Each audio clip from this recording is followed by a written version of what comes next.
What's up, everyone? I'm your amazing host, Luke Whaley, and welcome to the final and last episode of Believe It or Not. I said it last week and I'll say it again. Thank you to everyone who's been listening and supporting this podcast from the beginning. I've had literally the best time recording and sharing my stories and my life with every single one of you. Today's episode is part 3 of the Calhoun Creeper case.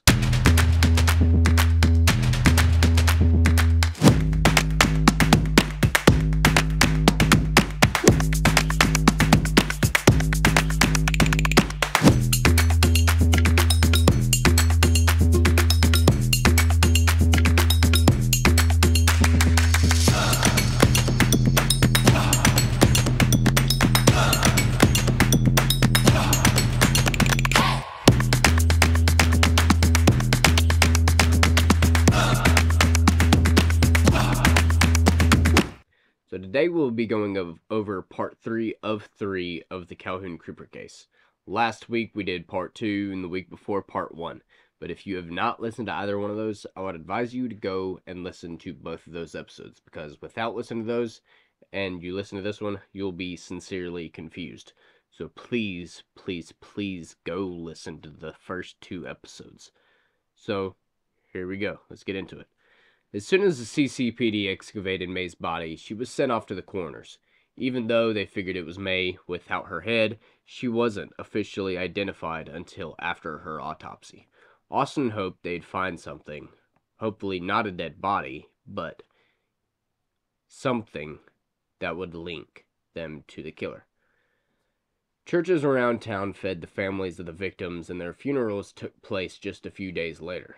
The only thing found on the 3 girls were the CC necklace. The Calhoun Creeper was officially a serial killer, his victims being Amanda Wright, Amy Little, Rachel Edwards, Lily Hatfield, and May Whaley.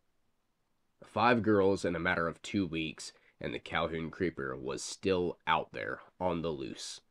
Austin knew the killer ordered 20 necklaces from the jeweler. They found 13 in the hotel, and 1 was on each victim. He only had 18 in his possession and evidence, but no one knew where the other 2 were. Were they on other girls' dead bodies? Austin and the rest of Calhoun hoped not. But in the meantime, the Calhoun City Police Department continued to investigate the areas where the 3 bodies were found. Nothing was found but a few shoe prints, but they were hard to identify due to the wet ground from the rain the night the bodies were found. When word got out about there being a serial killer, another mom came forward about her missing child. African-American 16-year-old Erica Davis was claimed to have been missing since April the 13th, just a day ago. Erica's mother, Yvette, came into the Calhoun City Police Department on April 14th and explained that she had dropped her daughter off at the library around 5 p.m. Yvette was scared that this Calhoun Creeper guy had killed her daughter. Detective Moore knew that Erica didn't fit the Calhoun Creeper's M.O. All of his other victims were young, white girls between the age of 9 and 13. Erica was black and was much older than the other girls. Austin couldn't ponder the possibility that another girl could have been murdered by the Calhoun Creeper, but he also didn't think that Erica could have been one of his victims. Yvette Davis argued with Austin and the rest of the police department for hours before Austin gave in. He interviewed Yvette about Erica, and this is what he found out. Erica was an only child of a single mother, Yvette. Yvette worked at the local diner as a waitress making minimum wage, which at the time was $4 an hour. Yvette explains to Austin that her father died when Erica was young, and Yvette had dated other men since then. Yvette and her daughter were close. They talked about boys all the time. Erica even had a boyfriend when she went missing. Yvette told Austin Percy Cooper was her boyfriend. Percy was 18 and attended the same school as I did, actually. We were both pretty good friends. He hung out with me, Brandon, and the other guys. Although Percy wasn't one that was at the ice cream shop that night. But never once had I known that he was dating Erica Davis, a 15-year-old geek. You see, I remember Erica pretty well. I had a class with her. It was math. Erica was really smart. I'd even admit that she was smarter than I was at the time. Percy, on the other hand, was a grade behind me. Dumb is kinda a rude way to put it, but I hated the guy during my senior year, so yeah, he was dumb. Sorry, guys. I could go on and on about the terrible things he did to me in 92. Yvette tells Austin that the last time she saw Erica was before she dropped her off at the library. Austin tried looking for any and every evidence that linked her disappearance to the Calhoun Creeper, but everything he found was a dead end. Nothing connected her to the Calhoun Creeper. At this point, he gave up believing that Erica was killed or even kidnapped by the serial killer. The library had no surveillance system that could catch Erica leaving the library, and the library was so deserted at the time of her disappearance that there were no witnesses of her even leaving the library. It was as if she was hiding in the library from her mother to this day.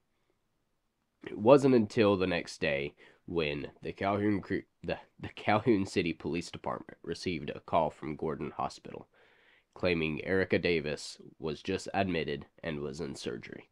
When Austin, Yvette, and Percy arrived at the hospital, they had to wait for at least an hour, which felt like all day, to see Erica. As soon as she was admitted to her room, Yvette went to visit her daughter. Erica had been severely beaten. She had bruises all over her arms and legs. She suffered from a concussion, and it looked as if someone had tried to strangle her. The surgeon told Yvette and Austin that she had been shot, and that's why she was in surgery. It wasn't but an hour later when Erica came out of surgery. She was shot in the right arm by luck. She was shot in the right arm, and by luck, she survived. It was thanks to her that the Calhoun Creeper would be caught. When Erica finally woke, Austin and her mother, Yvette, went into the room. She explains that on the way back from the library, she was picked up by Percy's friend, Brandon Edwards. Austin tells that as soon as she said the name, his heart sunk. He knew exactly what she was about to say. Erica tells that instead of taking her home, Brandon took her out into the country and kept her in a cabin. Erica has a hard time confessing to Austin and her mother about cheating on Percy with Brandon. This is why she willingly got into the vehicle and let him take her to the cabin. When Erica tried leaving the next day, Brandon wouldn't let her, and they broke out into an argument. This argument soon led Brandon to become violent with Erica, causing her to panic.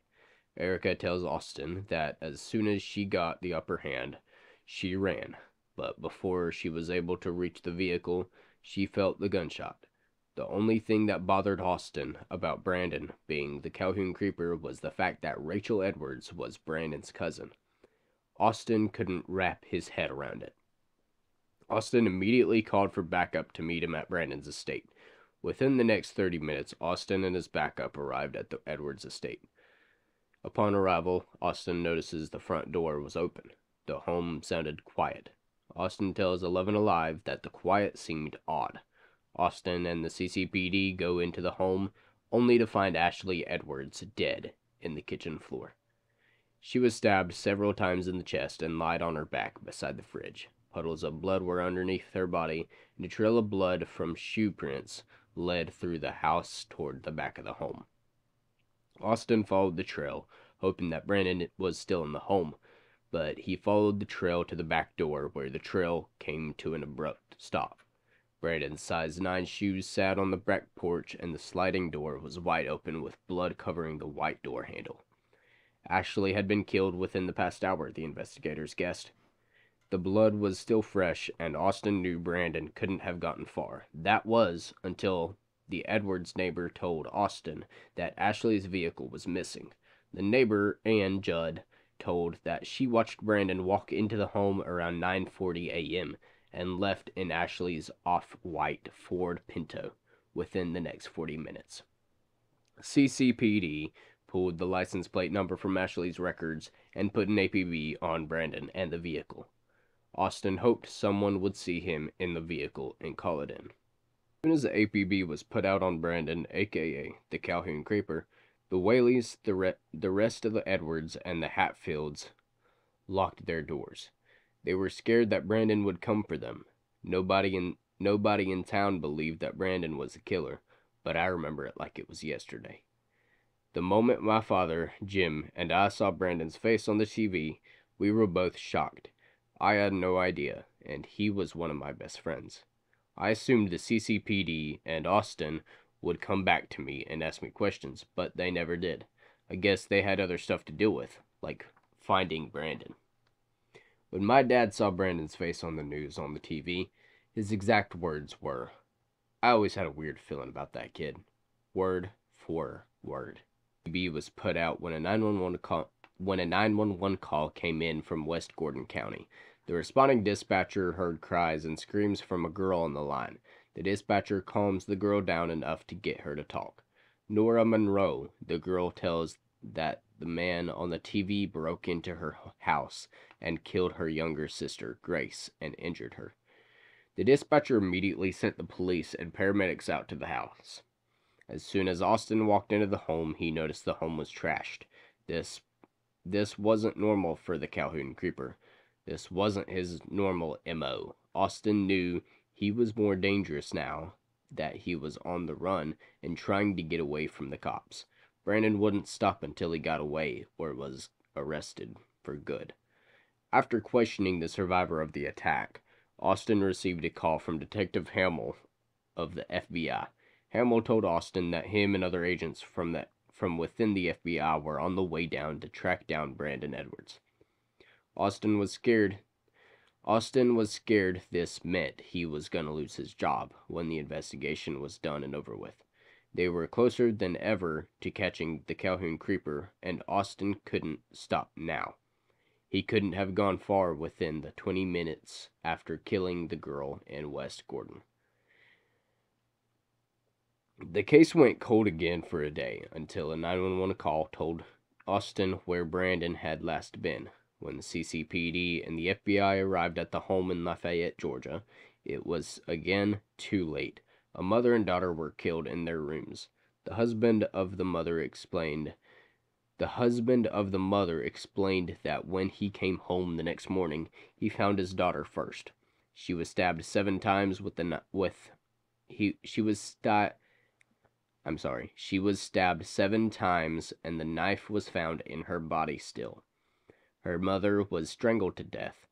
When the autopsy was done on the 2 bodies, the mother was said to have died 9 hours ago, while the little girl had been killed around 6 hours ago. Why did Brandon keep her alive after killing her mother? What psycho does that? When forensics came back, Brandon's DNA had been found all over the home. In the master bath, in the shower, strands of his hair was found in the shower wall. His DNA was also found in the kitchen, on a fork, spoon, bowl, plate, and a cup.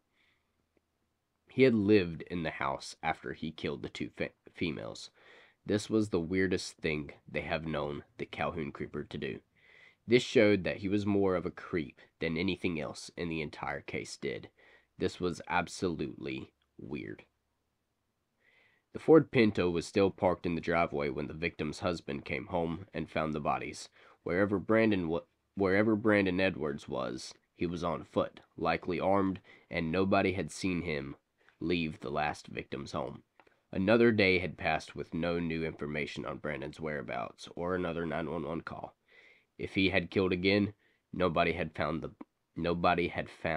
body yet and reported it. Without any more killings that anybody knew of. Those days turned into weeks, which turned into months. 5 years passed with no signs that Brandon Edwards was even alive. There was no killings that matched the same MO of the Calhoun Creeper. It was 1996 when a skeleton was pulled out of Weiss Lake in Cedar Bluff, Alabama. There was no DNA to test.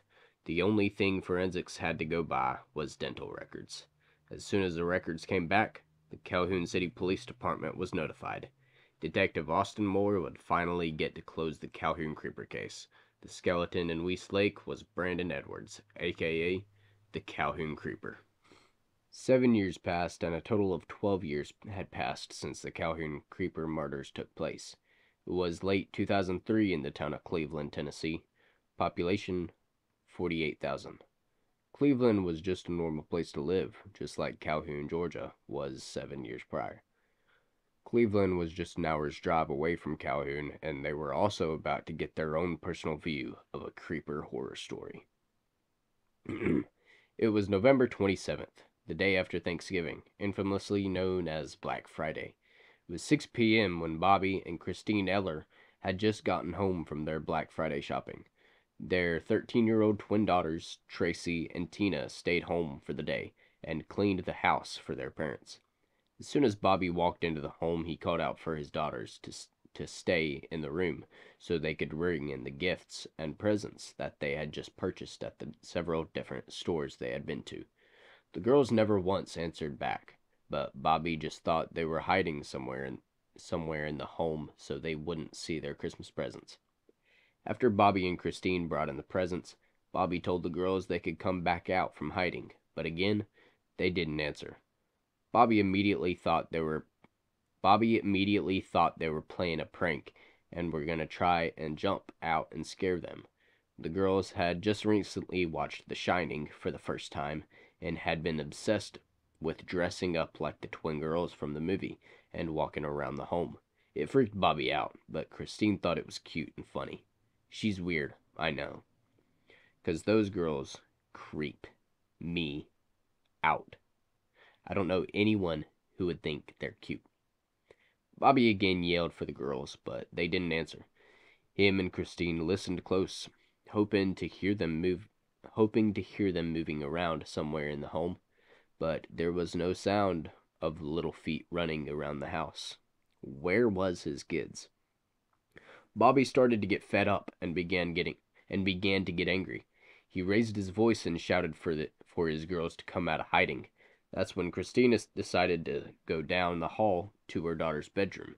The twin girls shared a bedroom and always had since they were born. Bobby spoke up before Christina opened the door and said, "If they're wearing those darn matching dresses, I'm gonna lose it." When Christina opened the bedroom door, she screamed out in fear, dread, and sadness. Bobby rushed to her to see what she was seeing. Tracy and Tina lied on their backs in their beds. Blood covered the beds and dripped down to the carpet below, but the girls' heads were missing. They were both decapitated. What had happened to their little girls, and who would do this to them? When the police showed up, they immediately began their investigation. The bodies were removed within the next hour, but before they were removed from the crime scene, the lead detective, Alex Sanders, noticed something on the girls' wrists. It was a bracelet with a gold-plated pendant. On the pendant, the letters CC were carved into it. When questioning Bobby and Christina about the girls, he mentioned the bracelets, but the parents claimed to have no idea what he was talking about. They'd never once seen the bracelets in their lives. When the information about the murders went public, the rest of the town began to talk. Rumors went around that this was a copycat of the Calhoun Creeper from Georgia. Other rumors talked about the rare possibility that Brandon Edwards was still alive and had killed the Eller twins. The similarities between the murders were outrageously too undeniably identical for the rumors not to go around. They were both 13 years old. They had been decapitated, and a piece of custom jewelry, which was marked with CC, was found on their body. For the next few weeks, Cleveland, Tennessee was on edge, hoping and praying that there wouldn't be another murder. Thankfully, their prayers were answered, but the Eller twins' murderer was still out there somewhere. Was it a copycat? Was it the real Brandon Edwards, who might not actually be dead? Or one of the more popular and crazy theories out there? Was it the demon of Brandon Edwards coming back to kill one last time? And would he kill again? If any of these theories are true, then why hasn't he killed in the past almost 20-some years? To this day, the Cleveland Police Department has not found any leads or evidence that could answer any any of the thousands of questions and theories out there. Bobby and Christina Eller currently has a $20,000 award for any information that could lead to the arrest of Tracy and Tina's murderer. But I just gotta say, thank you all to everyone that's listened to the past 365 episodes of Believe It or Not. I've had the best time. I'm gonna stop recording, so I guess this is going in the episode. Blue Ridge Police Department, Luke Whaley, open up. We know you're in there. Sorry guys, I really have no idea what's going on out there. Luke Whaley. Hey, put your hands up. What's going on? Wait! Mr. Whaley, you're under arrest for the murder of May Whaley. You have the right to remain silent. Hey everyone, it's your host, Owen Sides, and welcome back to another episode of the Dreadverse Show. So today's episode is going to be a little shorter than most, because I just wanted to use this moment for a small update in the Calhoun Creeper case. See, most of you have probably heard of the case and may even know Luke Whaley, who is a fellow podcaster of mine. I've actually worked with him a few times, but if you've been listening to the Dreadverse Show for a while, you probably have heard the episode when I interviewed him. As we know, the Calhoun Creeper case was closed in 1996 after the skeletal remains of Brandon Edwards was found in Weast Lake in Cedar Bluff, Alabama. The case was quickly reopened for investigation this past year after DNA evidence from the necklace found on May's corpse was again ran through their databases. That DNA found on the necklace belonged to none other than Luke Whaley. And when the Blue Ridge Police Department arrived at Luke's cabin, their original plan was just ask him a few questions, but upon entering the small room, a human skull was found hanging above Luke's desk where he records practically every podcast he's ever done. And so Luke was immediately arrested for the murder of May. But upon the court date, Luke confessed to killing Lily Hatfield and Rachel Edwards, as well as May, his own cousin. The three girls were not killed by the Calhoun Creeper like everyone thought, and in the last episode of Luke Whaley's show, Believe It or Not, Luke told of the events and evidence found by the CCPD back in 1991, 96, and 2003. But Luke didn't tell the entire truth of the story. Luke confesses that he was highly aware that Brandon had been acting pretty strange. In fact, Luke tells FBI detectives that he remembers seeing Brandon with Amanda Wright after her mother had went to the police department about her disappearance. Luke says that he had access to the motel where Brandon hid the custom necklaces. He had taken 3 of them with the intention of giving May, Rachel, and Lily one for their upcoming birthdays, but things took a turn for the worse that night.